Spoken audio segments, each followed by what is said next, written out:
काफी सारे स्टूडेंट ये सवाल पूछते हैं कि भैया पास और बैक का क्या सिस्टम होता है, कितने नंबर पर पास होते हैं, और बैक अगर जो लग जाती है तो वो बैक हम किस सेमेस्टर में निकाल सकते हैं, और ईयर बैक कब लगता है, और बैक लगता क्यों है। एंड मैं तो अच्छे से पेपर करके आया था, करके आई थी, फिर भी बैक लग गया। तो इन सारे क्वेश्चनों का आंसर अगले 5 से 10 मिनट में आप लोगों को मिलने वाला।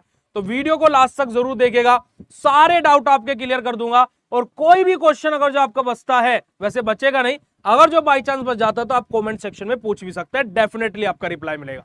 देखिएगा बेटा जी, अगर जो मैं आप लोगों से बात करूं तो प्यारे बच्चों देखिएगा, सबसे पहले तो आप लोगों को यह समझना है कि पास कितने नंबरों पर हम लोग होते हैं, क्योंकि कि उसी मेंटेलिटी से फिर आप लोगों को चीजों को काम करना है। ठीक है जी। और पास होने से पहले हे एवरीवन, मेरा नाम है पुनीत राजपूत और आप लोग प्यार से मुझे पुनीत सर पुनीत भाई बुलाते हैं, और स्वागत है आप सभी लोगों का आपके प्यारे से प्लेटफॉर्म बीएसपी फार्मेसी में। और बीएसपी फार्मेसी इसी तरीके से फार्मा रिलेटेड लेटेस्ट अपडेट, आपके क्वेश्चनों का आंसर एंड धमाकेदार सेशंस लेकर के आता रहता है। तो चैनल पे नहीं हो तो सब्सक्राइब कर लीजिएगा और बेल आइकन को प्रेस करना बिल्कुल मत भूलिएगा। और अगर जो बी फार्मा की ऑनलाइन तैयारी करना चाहते हो तो प्ले स्टोर से बीएसपी फार्मेसी ऐप डाउनलोड करना बिल्कुल मत भूलिएगा, क्योंकि बीएसपी फार्मेसी ऐप पर 1000+ स्टूडेंट्स आज तक टॉपर बन चुके हैं, और मोर देन 500+ स्टूडेंट का रिव्यू आपको ऐप पर दिख जाएगा, आप लोग जाकर के देख भी सकते हैं। अगर जो यहां पर मैं पास की बात करूं तो देखिएगा, आपका सिंपल सा फॉर्मेट है, 25 नंबर आपके इंटरनल के होते हैं और 75 नंबर का आपका पेपर होता है, जिसमें टोटल आपको 100 मार्क्स का पेपर इस तरीके से आपका बैठता है। अब यहां पर अगर जो मैं बात करूं तो यूनिवर्सिटी के नॉर्म्स बोलते हैं कि आपको इंटरनल और एक्सटर्नल मार्क्स मिलाकर के 50 नंबर लेकर के आने हैं। इट मींस कि आप 50% मार्क्स पर पास होंगे। अगर जो आपके 49 रह जाते हैं इंटरनल और एक्सटर्नल में, तो भैया आपकी बैक लग चुकी है। आपकी क्या लग चुकी है? बैक लग चुकी है। ठीक है जी। तो बड़े ही सिंपल तरीके से आपको समझ में आ गया होगा कि एक्सटर्नल और इंटरनल के मिलाकर के हम लोगों को 50 नंबर स्कोर करने होते हैं। कुछ यूनिवर्सिटी में यह भी क्राइटेरिया है कि इंटरनल में 50% यानी कि 12.5 नंबर, और एक्सटर्नल में 50% यानी कि 37.5 यानी कि 37.5 नंबर। तो दोनों को मिलाकर के ये भी होता 50 ही है। क्राइटेरिया वहां पर भी 50% पर ही पास होने का है, बट वहां पर इंटरनल और एक्सटर्नल में भी बैक लग जाती है कि इंटरनल में बैक आ गई है, एक्सटर्नल में बैक आ गई है। तो ये भी किसी किसी यूनिवर्सिटी का क्राइटेरिया रहता है। बट एट द एंड अगर जो एक सिंपल लाइन में बोला जाए तो बैक लगने का क्राइटेरिया इतना सा है कि अगर जो आपके 50% मार्क्स है तो आप पास है, 50% से लेस है तो आपकी बैक है, और उससे ज्यादा है तो 50 है या 50 से ज्यादा है तो आप पास है।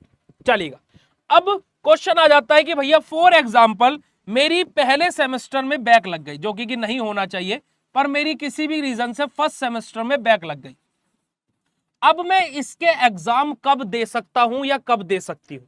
तो देखिएगा बेटा जी, आप इस बैक के एग्जाम सेकंड सेमेस्टर के साथ में भी दे सकते हैं, आप इस बैक के एग्जाम थर्ड सेमेस्टर के साथ में भी दे सकते हैं, आप इस बैक के एग्जाम फोर्थ सेमेस्टर के साथ भी दे सकते हैं। ओके, और फिफ्थ सेमेस्टर के साथ में आप इसके एग्जाम नहीं दे सकते हैं। क्यों नहीं दे सकते हैं?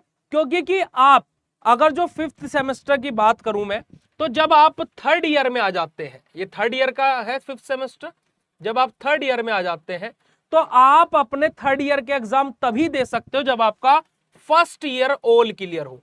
इट मींस आपका फर्स्ट एंड सेकंड सेमेस्टर अगर जो आपका क्लियर है तो ही आप थर्ड ईयर के एग्जाम दे सकते हैं, अदरवाइज आप थर्ड ईयर के एग्जाम देने के लिए एलिजिबल नहीं होंगे। ठीक है जी। अगर जो आपको एलिजिबल कर भी दिया जाता है तो जब तक आपकी ये बैक इन दोनों सेमेस्टर ऑल क्लियर नहीं हो जाता, तब तक आपका इस सेमेस्टर का जो रिजल्ट है वो क्या कर दिया जाएगा बेटा जी? होल्ड पर कर दिया जाएगा, यानी कि आपका रिजल्ट जारी नहीं किया जाएगा। तो इट मींस आपके पास में सेकंड सेमेस्टर के साथ में भी चांस होता है, थर्ड सेमेस्टर भी और फोर्थ सेमेस्टर भी।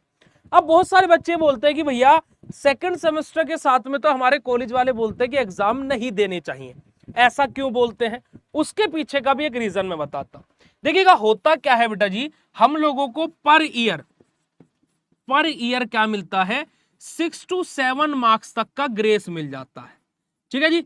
इस वजह से सेकंड सेमेस्टर के साथ में एग्जाम अगर जो सेमेस्टर में बैक लगी है उससे तो उससे नेक्स्ट सेमेस्टर में एग्जाम देने के लिए स्किप कर देता है बैक का, क्योंकि कि हमारा वहां पर ग्रेस से पास होने के भी चांसेस होते हैं, है ना। अगर जो 1, 2 या 3 नंबर से बैक है तो इतने नंबर का हमें ग्रेस मिल जाता है। अगर जो हम इस सेमेस्टर में अगले जो सेमेस्टर हमारा आ रहा है उसमें हमें पता है कि हमारे किसी में बैक नहीं लगने वाली है। अब पता लगा इसका बैक दिया नहीं, ठीक है, बैठे हुए हैं, अब इधर भी बैक लग गई 2 में, तो ग्रेस फिर वो डिस्ट्रीब्यूट नहीं होता है, ठीक है जी। तो ये बात आप लोगों को ध्यान में रखनी पड़ेगी। तो बैक कैसे लगती है, कब आप बैक का एग्जाम दे सकते हो और कितने ट्राई आप लोग मार सकते हो, कब ईयर बैक लग जाता है, ये सब कुछ। क्योंकि आप अगर जो 5th सेमेस्टर के टाइम पर भी बैक का एग्जाम देते हो, स्पेशल कैरी ओवर जिसको हम बोलते हैं, आप अगर जो तब भी पास नहीं होते हो तो फिर आपका बेटा जी क्या लग जाता है, ईयर बैक लग जाता है। तब जाकर के आपका क्या लग जाता है, ईयर बैक लग जाता है। तो बैक कब लगती है, कैसे लगती है, ये आपको समझ में आ गया। कब उसको हम क्लियर कर सकते हैं ये भी समझ में आ गया। क्या भैया यूनिवर्सिटी जानबूझ करके भी बैक लगाती है, तो इसका आंसर है बेटा जी नहीं, यूनिवर्सिटी जानबूझ करके बैक बिल्कुल भी नहीं लगाती है। बट हाँ, ये गलत बात है यूनिवर्सिटी की कि अगर जो बच्चे की बैक थी, अगर जो स्टूडेंट की बैक थी, तो भाई जब वो कॉपी रीचेकिंग के लिए अप्लाई कर रहा है, रीचेकिंग के लिए अप्लाई कर रहा है, तो वहां पर उसकी वो बैक तब भी रहनी चाहिए ना भाई। अगर जो उसकी बैक थी, है ना, अगर जो उसकी बैक थी तो वो बैक तब भी रहनी चाहिए रीचेकिंग भाई। अब जैसे फॉर एग्जांपल मैंने आपको अगर जो आपकी कॉपी चेक करी, तो भाई मैंने आपको अभी 2 नंबर दिए। अब ऐसा तो नहीं जब मैं उसको रीचेक करूंगा तो 2 के 10 हो जाएंगे, और ज्यादातर स्टूडेंट के केस में ऐसा ही होता है। तो इट मींस यूनिवर्सिटी बैक दे रही है वो सही है, ठीक है, कहीं ना कहीं हम लोग उसको जज नहीं करेंगे, बट हम लोग जज करेंगे इस चीज को लेकर के कि जब स्टूडेंट रीचेकिंग के लिए अप्लाई कर रहा है तो भाई फिर वो बच्चा पास कैसे हो जा रहा है। इट मींस कि जो ये बैक वाला क्राइटेरिया है, ये 2 चीजें प्रूफ करता है कि या तो बैक सही दी गई है, बट बैक अगर जो आई है तो वो रीचेकिंग के टाइम पर धांधलेबाजी हो चुकी है, और अगर जो बैक रीचेकिंग में जा रहा है, पास हो जा रहा है बच्चा, तो इसका मतलब बैक जानबूझ करके ज्यादातर बच्चों की लगाई जा रही है। तो भाई इस चीज को कुछ भी एग्जैक्टली बोलना गलत है, ये मैं आपके ऊपर छोड़ता हूं कि आप बताइएगा कि क्या ये चीज बेसिकली यूनिवर्सिटी सही करती है या फिर आपको लगता है कि ये धांधलेबाजी है। वो आप लोगों को कमेंट सेक्शन में कमेंट करके बताना है। बाकी ये वीडियो आप लोगों को कितना इंफॉर्मेटिव लगा कमेंट करके जरूर बताइएगा। और बेटा जी अगर जो बैक से बचना चाहते हो और अपने सेमेस्टर की प्रिपरेशन अच्छी करना चाहते हो तो प्ले स्टोर से बीएसपी फार्मेसी ऐप को डाउनलोड करना मत भूलिएगा, क्योंकि कि हजारों स्टूडेंट आज तक ऐसे रह चुके हैं जो बिल्कुल ऐसे थे कि जो भैया हम पास नहीं हो सकते सेमेस्टर में, उनको हम लोगों ने बिल्कुल आसानी से सेमेस्टर में पास कराया है अपनी मेहनत से। तो आप लोग जल्दी से प्ले स्टोर से बीएसपी फार्मेसी ऐप डाउनलोड कीजिए, कोर्स में एनरोल कीजिए। बाकी ये वीडियो कितना इंफॉर्मेटिव लगा नीचे कमेंट सेक्शन में कमेंट करके जरूर बताइएगा। मिलता है ऐसे नेक्स्ट इंफॉर्मेटिव वीडियो में, तब तक के लिए बाय, शुक्रिया, नमस्कार, जय हिंद।